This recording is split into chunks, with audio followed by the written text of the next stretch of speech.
Life is short. I mean, even if you live to be 100, I suspect you're going to take a very few memories into the abyss with you. Life is short. I'm suggesting you live more. Maybe play more. That would be, I think, the Buddhist-inspired perspective. But certainly we could live more. Instead, it seems like the approach in this culture is to die the most slowly. Right? That's success if you live a long time and accumulate a lot of material possessions along the way. Can you make that go up there? Thank you. Okay, the Intergovernmental Panel on Climate Change is perhaps the world's most conservative scientific authority. And in their vaunted fifth assessment, officially released last year but heavily leaked beginning in September 2013, they concluded that global warming is irreversible in the absence of massive geoengineering of the atmosphere's chemistry. Unapproached Truthouts correctly headlined Fantasy Technology in their April report the following year. There have been at least 5 journal articles that have come out since that assessment was leaked in September 2013 that concluded solar radiation management and other forms of geoengineering are likely to not improve the situation and probably will make matters worse. So I'm not a fan. I think geoengineering is a particularly bad idea. I have this asteroid on the screen because it's supposed to remind me something I forget in almost every presentation. And I made it about 5 minutes in this time, and then I remembered, so you're lucky. Sometimes I make it all the way through, and then I remember, oh, I'm supposed to tell you something. I think there are 2 kinds of people in the world. There are people who think there are 2 kinds of people in the world, and there are, oh no, that's not right. I think if there's an asteroid coming, and we know with great certainty when the asteroid is going to strike Earth and therefore remove all habitat for human beings, there are people who want to know and people who don't want to know. There are people like me, and I want to be staring at it. Where is it? I know it's going to come in the next 5 seconds. 4, 3, 2, I want to know. And so naturally I assume everybody wants to know. If I want to know, then everybody must want to know, because I'm just like everybody else. Except maybe I'm not. And then some people don't want to know. Some people don't want to know anything about the asteroid. They don't want to know that it even exists, that it's going to strike Earth. They just want to live their lives in virtually complete ignorance. Chokes me up when I talk about other people's ignorance.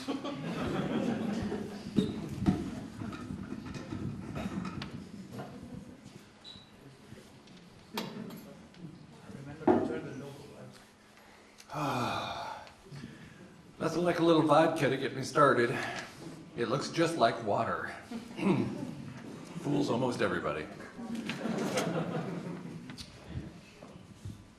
So, if you're one of those people who doesn't want to know about the asteroid, you might want to leave now. As it turns out, Pogo was right. We have met the asteroid, and it is us. Or the enemy, whatever.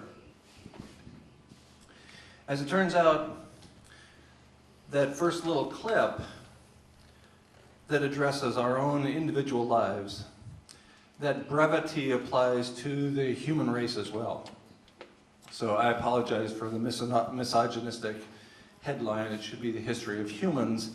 And sometimes I go and change it, but really it's the intellectual property of the cartoonist, so I should keep it in this misogynistic way. But even the level of Homo sapiens, the self-proclaimed wise ape, we show up as a species, we wonder what the hell is happening, and then we're done. So it applies at the level of the species as well as the individual. At the level of the species, it appears even if we persist for another few thousand years, and I don't think we will, but even if we did, we still would only be on this planet for about 1/7 as long as the typical species of mammal. We've only been around, Homo sapiens, for a couple of 100,000 years. That's not very long in the grand scheme of things. I mean, you think about it, the universe is 13.8 billion years old. That's billion with a B. That's a long, long time, and we showed up 200,000 years ago, and we think the whole thing is about us. Right? The universe was built just for us. Well, if that's true, it sure took a long time having us come into play, didn't it? I mean, 13.8 billion years just getting ready for the big show? That's a lot of foreplay. Can I say that? I want to talk about, well, let me rephrase that. I don't really want to talk about human extinction. It's not my favorite thing. It's not like I go to parties and I say, hey, want to talk about human extinction? It's a terrible pickup line, for one thing. Chicks hate that, especially my wife. So I'm going to talk about, that's what I meant to say, I'm going to talk about the prospects of human extinction in the near term, and there's three major elements to this argument. First, this planet has not had humans on it at 3.3 degrees or higher above baseline any time in the history of the planet. We've been at 3.2 degrees above baseline, baseline being the beginning of the Industrial Revolution. During the Eemian period, the Eemian epoch, temperatures rose over a span of thousands of years to 3.2 degrees centigrade above baseline. And humans survived that. So we haven't seen humans at 3.3 or higher, much less at reaching that rapid temperature quickly. I suspect habitat will result from a relatively abrupt rise in temperature over 3.5 degrees. That's the global planetary average. This is not because we're not clever. In fact, I think we misnamed ourselves. Homo sapiens, really? The wise ape? Do you see what we do? We drive to extinction 150 to 200 species every day? Yeah, that's wise. We foul the air and dirty the water and wash the soil into the oceans? Yeah, that's wise. We put ourselves in this cage known as civilization? Yeah, that's wise. I think we're really quite clever. We're clever. We should have called ourselves Homo calidus, the clever ape. But nobody asked me when we were naming things. And I suspect it's a little late to change people's minds about that now. So it's not because we aren't clever, it's that we're human animals.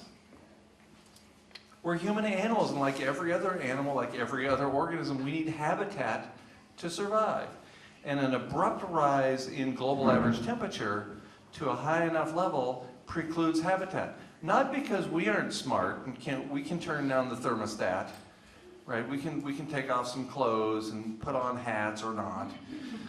No, that's not the issue. The issue here is whether other organisms that we depend upon can keep up.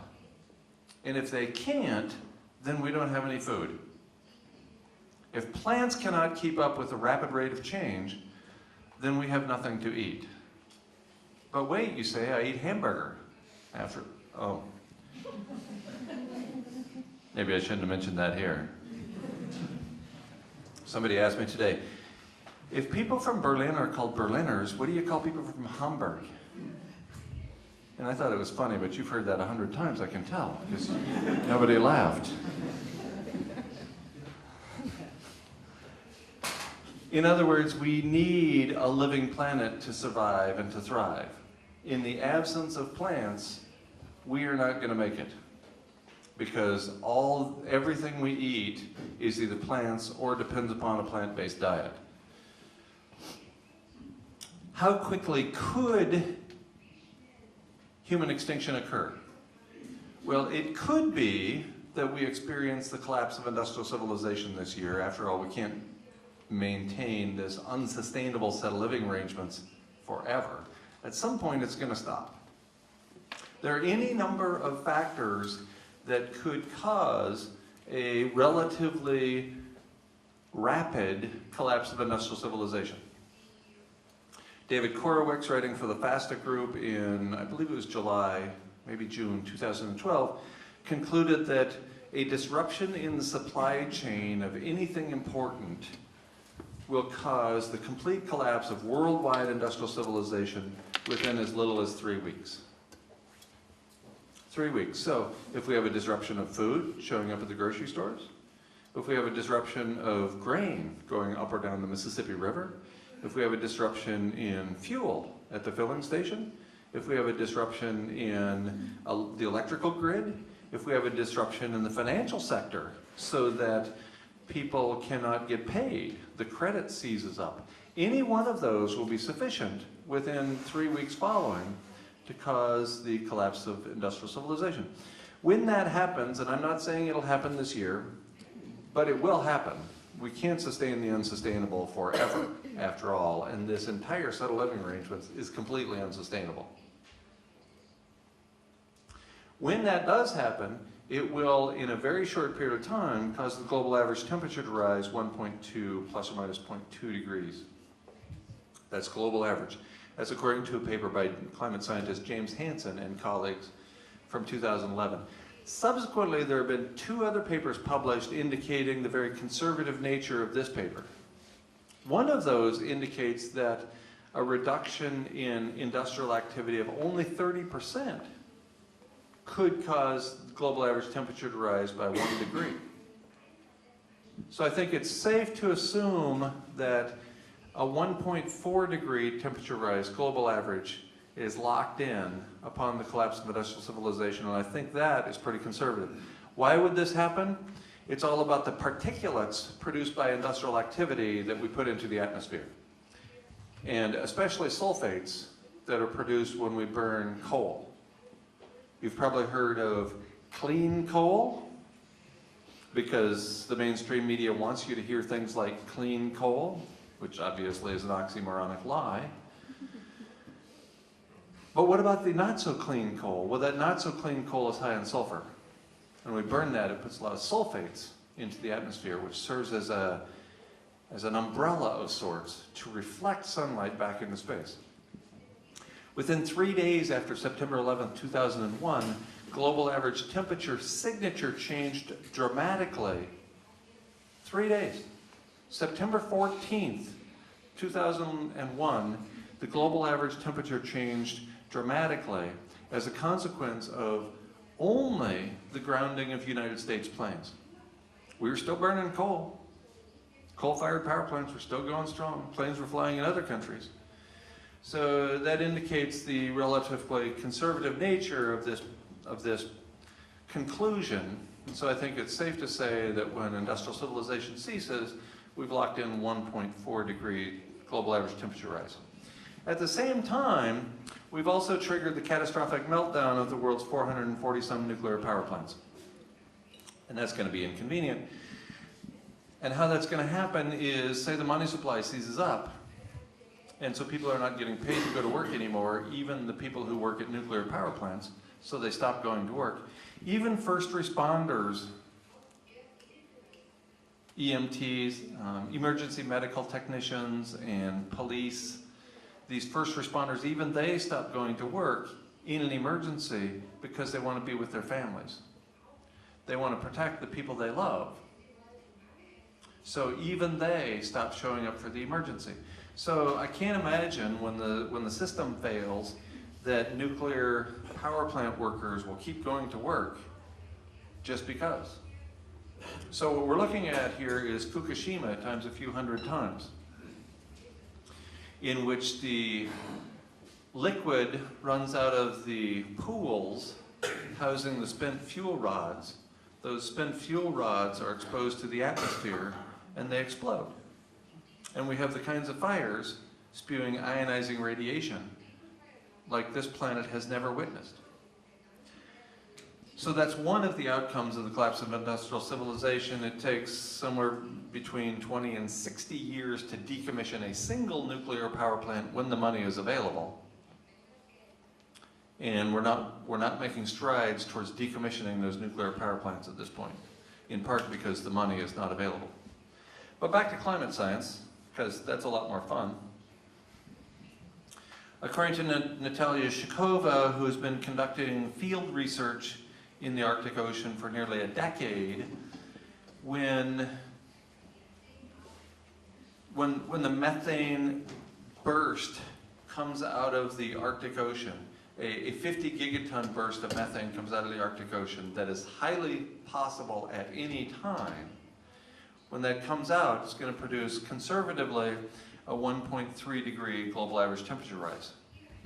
So Shkova indicates that that 50 gigaton burst of methane is highly possible at any time, and I can't even imagine a way that we will keep a lid on that methane burst, if the ice is all gone from the Arctic. As it is right now, every month this year we've set a new record for lowest level aerial cover of ice in the Arctic. If the collapse of industrial civilization occurs this year or next, then that rapid warming, I can't imagine that won't lead to a complete loss of ice in the Arctic. And in fact, we might have one anyway. After all, we're on track for the lowest ice level ever, and in 2012, we nearly had an ice-free Arctic. There's all kinds of issues with an ice-free Arctic. We don't have the albedo reflecting light back up into space. Instead, we have blue, dark blue water that's absorbing incoming radiation. And so that leads to a positive or self-reinforcing feedback loop, causes the absorption of the warm solar radiation, which causes the ocean to warm, which triggers more methane, indicating that at one point that 50 gigaton burst will be the first of many bursts of methane to come out of the Arctic Ocean. So we're at 0.85 degrees above baseline right now, baseline meaning the beginning of the Industrial Revolution, or about 1750. And when civilization collapses, we see an additional 1.4 degrees. And then when the methane comes out, that first burst of methane comes out, the 50 gigaton burst that is highly possible at any time, that causes another 1.3, and so we're up to 3.55 C, about a third of a degree higher global average temperature than humans have ever experienced, with more than 3/4 of the heating coming in a span of about 18 months. Already, according to a paper in the July 2013 issue of Ecology Letters, climate change is occurring 10,000 times faster than plants and animals can keep up by evolution through natural selection. 10,000 times faster. Well, imagine if this happens. Then we have an acceleration up to a little over 250,000 times faster than plants and animals can keep up. Already, changes are occurring so rapidly at the relatively slow, sort of linear rate of change that we're seeing so far. Already that's happening too quickly, so plants cannot migrate. Plants can't just get up and move. We can help them move, but we don't move the soils along with them. It's a very complex biological system that we're talking about, and we can't grow food, and the planet can't grow food on our behalf if we see this kind of abrupt rise in global average temperature. Already, the plants can't keep up. I want to talk about one of many self-amplifying factors or self-reinforcing feedback loops, or so-called positive feedbacks, which are not at all positive for us. And a positive feedback is an event, a process that feeds upon itself. The faster it goes, the faster it's able to go. For example, the reduction in Arctic ice. So the ice starts to decline, the blue ocean absorbs more radiation that causes the ocean to warm, that causes the ice to get smaller, and so on. So it feeds upon itself. I'm going to talk about methane leaking out of the Arctic Ocean. Methane is coming out of many places on the planet right now. It's first reported in Geophysical Research Letters in August 2009, and subsequently reported in several journal articles and other places over the course of the last 6 years. Most notably, a paper in Global Policy from September 2012 indicates that a suite, not just one, but a suite of self-amplifying factors have been triggered that appear to be irreversible. This is one of a suite of self-reinforcing feedback loops.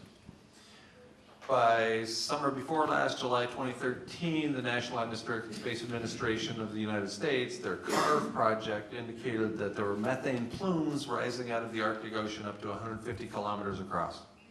150 kilometers across, it looks like ginger ale or ginger beer or ale, methane bubbling out of the ocean. That's huge. Methane, CH4, has more than 100 times the warming capacity of carbon dioxide, molecule for molecule. Each molecule of CO4 warms more than 100 times faster than a molecule of CO2.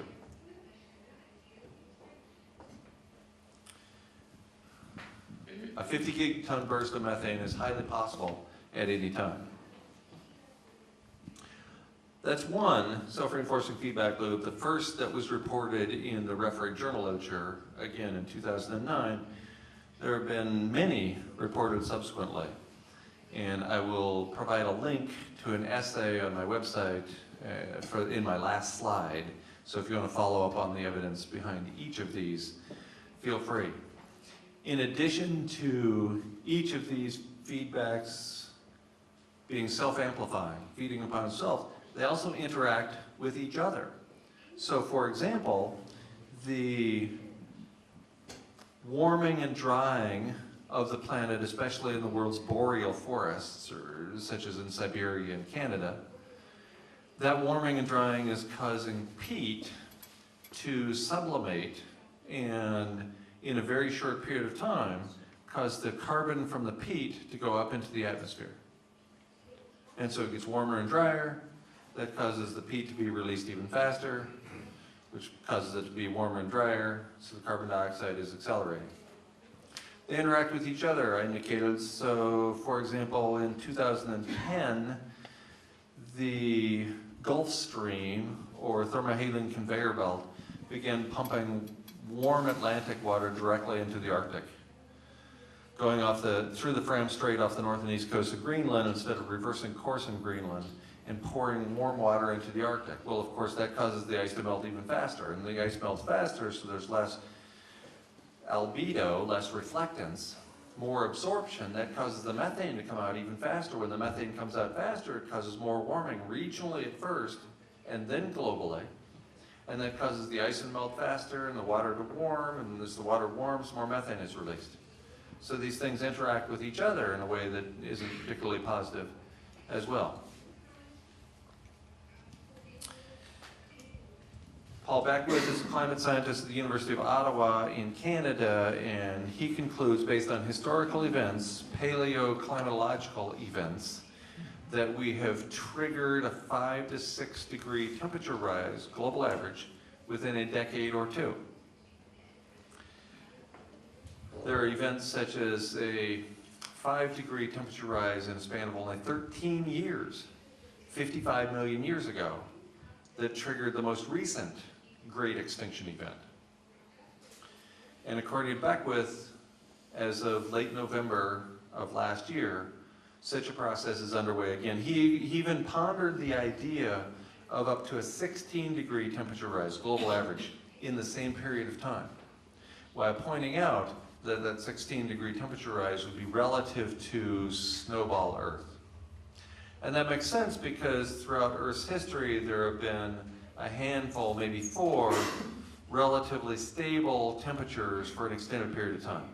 Snowball Earth, or an ice age, a few degrees above that, maybe where we're at now, 4 or 5 degrees above Snowball Earth, 5 or 6 degrees above where we are now, and 11 or 12 degrees above where we are now, or 16 degrees above the last ice age. So there's a relatively few stable states, and Earth has transitioned between those states quite abruptly in the past, whether it's increased temperatures or decreased temperatures. And so Beckwith is familiar with these processes and concluded just a few months ago that we have triggered a similar event. Farley Mowat, the writer, says we're under the gross misconception that we're a good species going somewhere important, and at the last minute, we'll turn around and God will smile on us. It's delusion. Not only is it delusion, but the last minute was quite a while ago. Or beyond the last minute.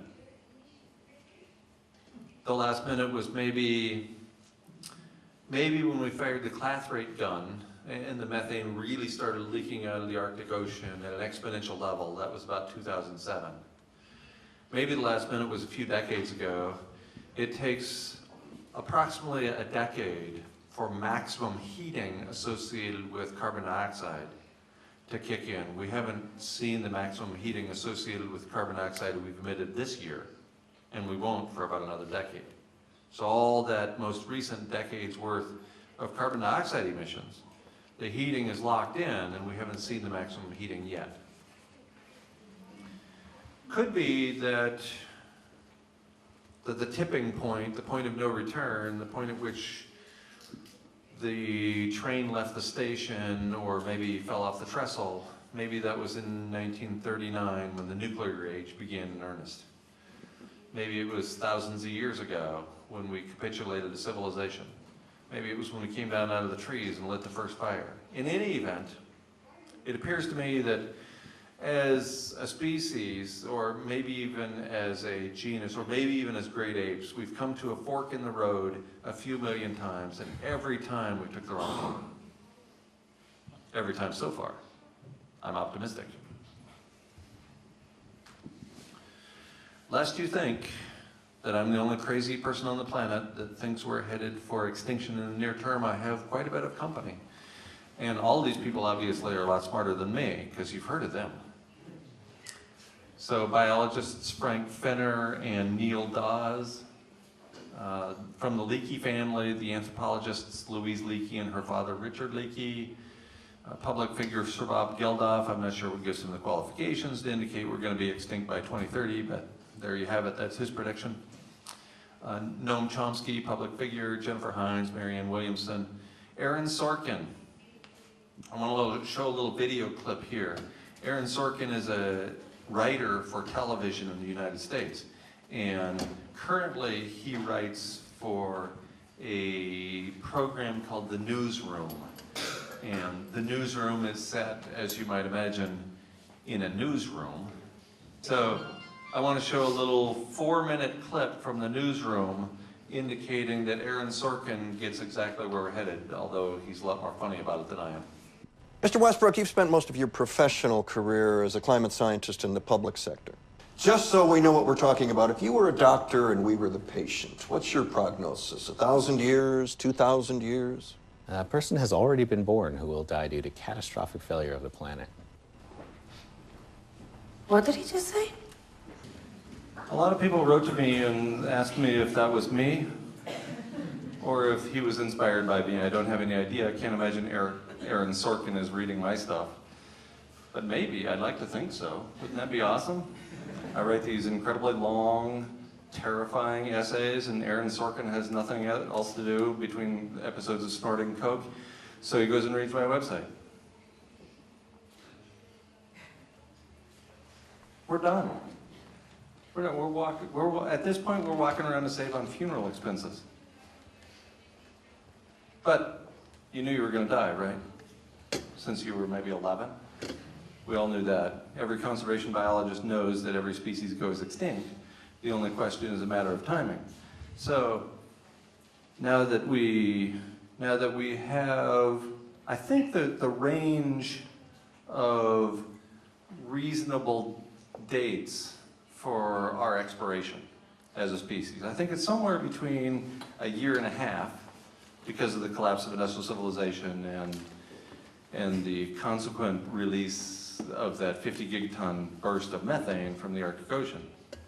So maybe 18 months. It takes about a year for methane to circulate the globe. So of course we'll run out of habitat for humans faster in the northern hemisphere than in the southern hemisphere. So we got that to look forward to. So it's somewhere between 18 months and maybe 3.55 won't do the trick. After all, the scientific consensus until just a few years ago was that humans would persist until it was 4 degrees centigrade for the global average. 4 degrees, not 3.55. I don't know where scientists came up with that consensus idea. I mean, we've never gone extinct before, so we don't have a lot of data on the subject. So maybe it's 4 degrees or higher at which we go extinct, but I don't see any way that we persist at 5 or 6 degrees centigrade, as Paul Beckwith predicts will occur in the not too distant future. So,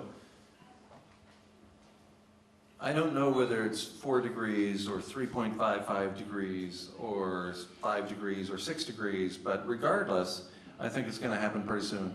People always ask me, what's my expiration date? When am I going to, like I could tell you that, right? Oh, you didn't know it's stamped there on your forehead. Here, just hold your hand. Look. Oh my God, it's tomorrow. I'm so sorry. Wouldn't that be awesome if it was stamped on our butt when we came out? And we could just check it every now and then. Oh, I'm good, I got 3 years left. But we don't know. We don't know when we're going to die, but I promise we will. There's 2 things I know for sure. We're all going to die, and humans are going to go extinct. Now what? The question arises frequently. Now what? People come up to me, especially college-age students, on a regular basis. I speak on a lot of college campuses. That's still astonishing to me. I wasn't allowed to teach on my own college campus years ago because I was asking uncomfortable questions.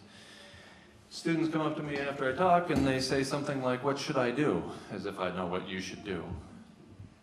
And I tell them I don't believe in should. You can imagine how that conversation goes.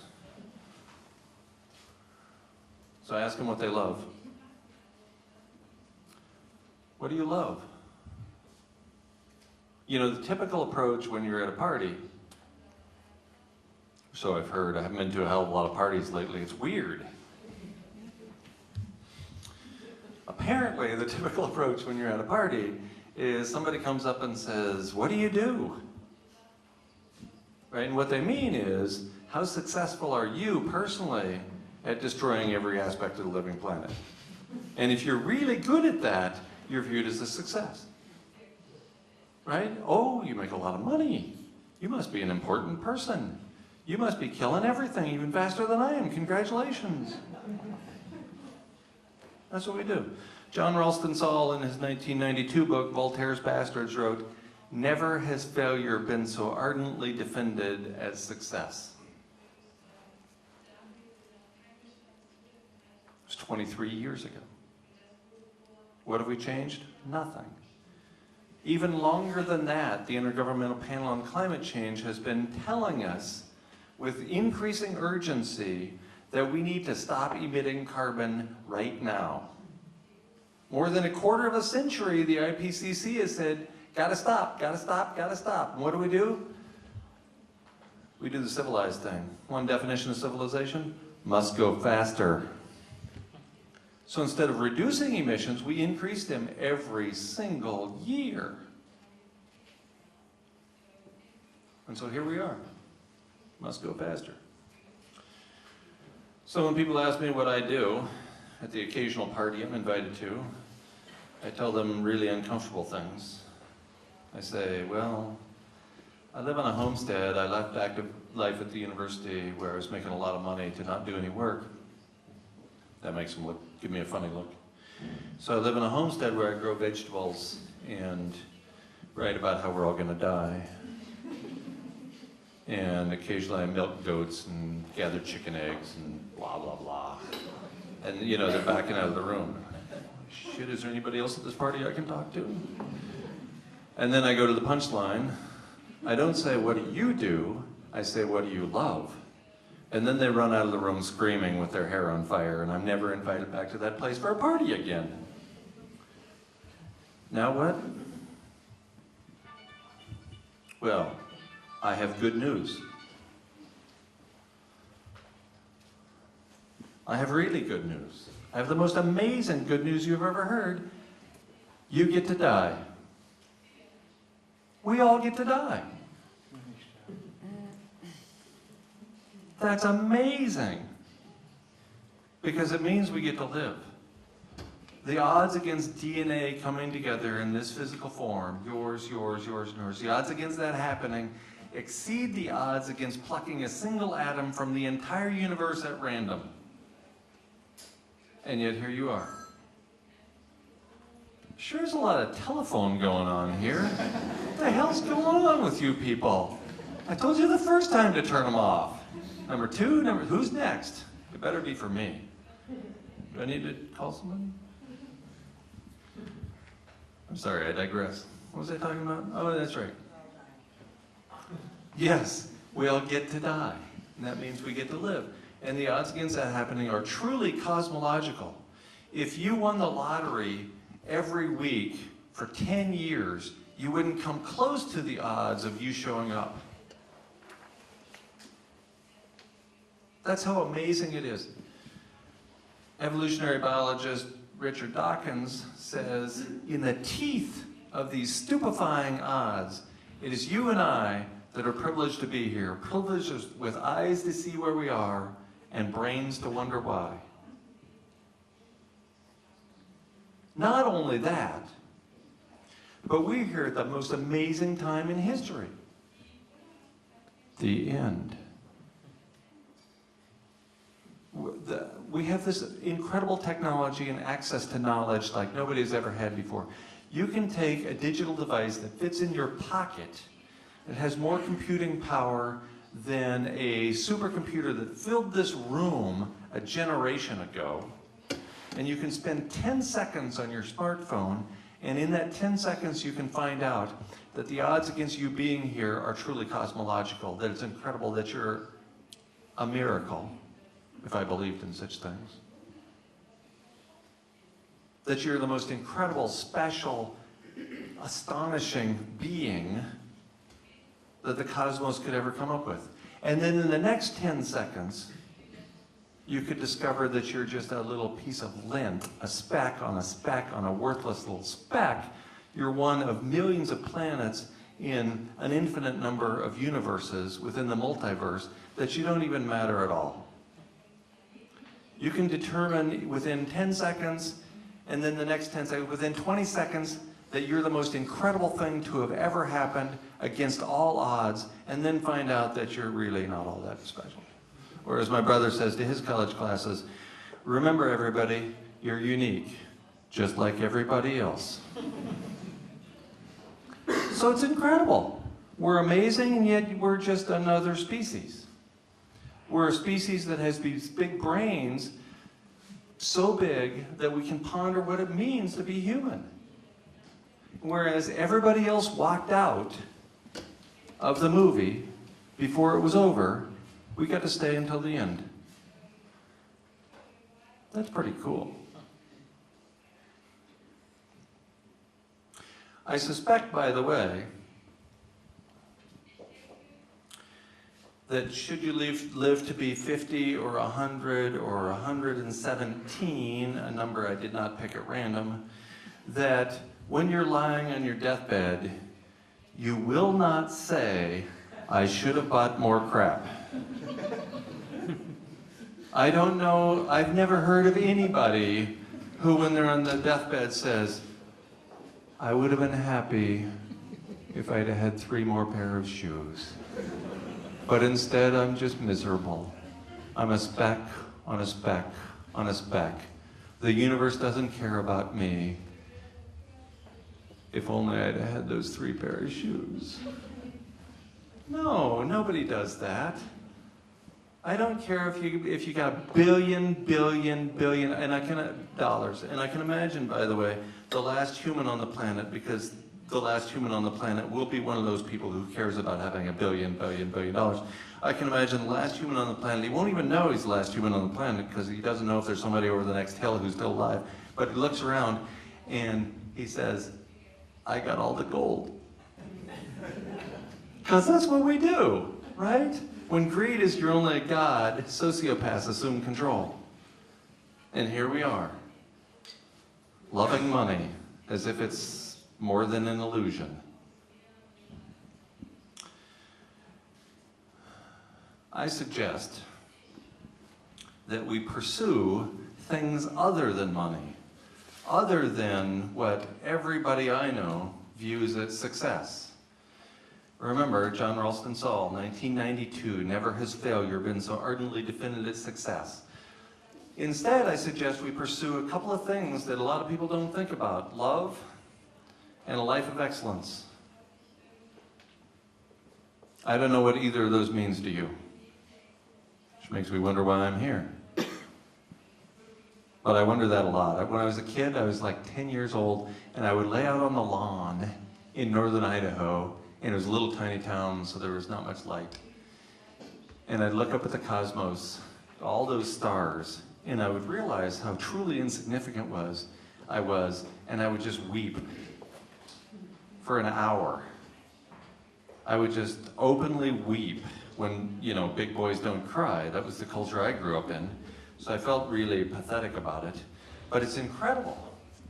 So here we are. I know what I love, and I know what excellence means to me. To me, excellence means asking questions of this culture. And in the process of doing so, pointing out the absurdities of this culture. So like Socrates, I ask questions. Socrates was famous for asking 6 questions. 6 questions, that's all he did. He spent his entire adult life wandering around, bumping into people, and they didn't run from him. There were no good parties at the time, probably. And he would ask people some form of these 6 questions. He would engage them in conversation, and he would ask things like, what is courage? What is good? What is justice? What is moderation? What is piety? What is virtue? Those 6 questions, the 6 questions of Socrates that defined him in his pursuit of a life of excellence. And so I ask people similar questions. I ask, what is love? And why do we think oil, and therefore money, is more important than life?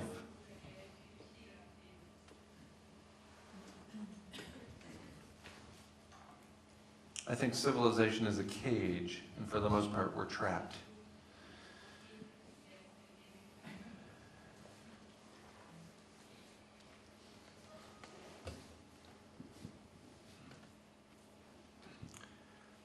Frequently,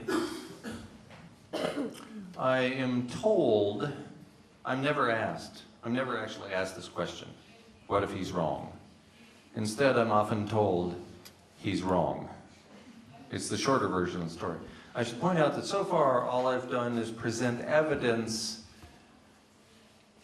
created by or discovered by other people. I left active service at the University of Arizona 6 years ago. I haven't done any primary research since then. Instead, I conduct secondary research. So I try to connect the dots put out by other people. So it could be that all of those data are wrong. It could be that all the syntheses of the data are wrong. It could be that the models are all wrong, that the forecasts are all wrong, and the assessments are all wrong. It could be that all that is wrong. And guess what? I still have good news. We still get to die. And in not very long. And I used to say, even if you live to be 100, it's not going to seem like a long time. Well, guess what? Just last month, the world's oldest person turned 117. And when asked to ponder those first 117 years of her life, she said, it seemed rather short. 117 years, it seemed rather short. Well, of course it does. For one thing, she's 117. She can't remember what she did 5 seconds ago. And for another, that's just the way our brains work. Try to remember any 2-minute span from the last hour. You can't, our brains don't work that day. You can't put together 2 minutes in a row of a memory. We remember moments. Let's create moments. Let's create moments of joy with those we love. Let's spend time with the ones we love and love the ones we're with. It seems so absurdly radical. Do you know what radical means? Radical means to get to the root of. That's why that sign, that symbol, that mathematical symbol that takes the root, like the square root, it's called a radical. We've been convinced that a radical really is an extremist. But in fact, a radical is somebody who gets to the root. Let's get to the root of the issue. When we actually get to the root of the issue, we don't live very long, but we get to live. Let's live. Somebody a few months ago asked me to summarize a 45-minute talk in 3 sentences, because that's the American way. I'm sorry, I have the attention span of a gnat. Can you synthesize that for me in 3 sentences? And I said, I can do better than that. 3 words. Live here now. This is what we have. We have this moment. Let's make it grand. Let's make it amazing. Let's make it lovely and filled with love. Let's love each other and the living planet.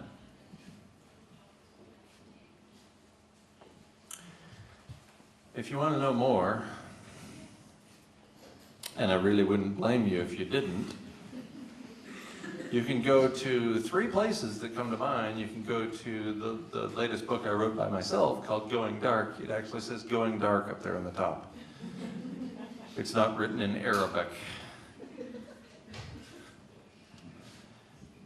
Do you ever get mad at your partner?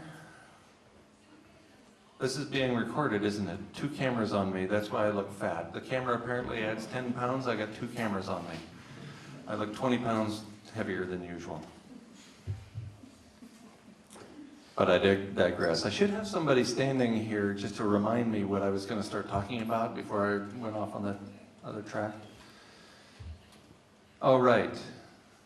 So I got the cover art from the publisher. The cover art made this cover. The publisher made this cover, and they sent me the cover art in a PDF file. And so I showed it to my wife, who was very busy at the time. And I said, hey, look, honey, I got my cover for the next book. What do you think? Do you like it? And she goes, yeah, that's nice. That's nice, honey. No, seriously, to this day, she says, I have no idea what you're talking about. I've never seen that cover before. Because when I showed up later in the mail, I got the first 10 copies or whatever in the mail a couple of weeks later, and I take them out of the box and I go, look, and she says, what the hell does that say? Why is that written in Arabic? And I said, but you said it was nice. You said it was good cover. She said, no, I didn't. Which reminds me that if a man is alone in the forest and he says something and nobody is there to hear it, is he wrong anyway? Of course he is. So to this day, my wife says she never saw anything about that cover, but I'm here to tell you on tape a totally different story. My latest book, Extinction Dialogues, co-written with Carolyn Baker, and the message here is told in the subtitle, How to Live with Death in Mind. People ask me frequently, do you think that the really wealthy people will go build bunkers or live in caves or go to Mars or, fill in the blank on your favorite dystopian fantasy so that they'll live longer than the rest of us? Yes, I think that's probably true, but I wouldn't call that living. I would call that dying a little more slowly. What I'm interested in is how to live with death in mind. Life is urgent. We don't have long. Even if you live to be 117, it seemed rather short. Oh, by the way, she died last week. See? Nobody gets out alive. Birth is actually lethal. If you don't want to spend the money, and I certainly couldn't blame you for that, although apparently copies of this are here. Is that true? Yes, some copies of this are here. You can go to this essay. Somebody wrote me an email message the other day and said that they had read this whole essay and they clicked all the links, because there's a link for almost every sentence, and it took them 8 hours to read it. It won't take you nearly that long to read either of those books, but they'll cost you $20 or something. So if you want the free version, it's all right there, and it's updated on a very regular basis. I think I updated it just a couple of days ago. And I think that's all I have to say about that.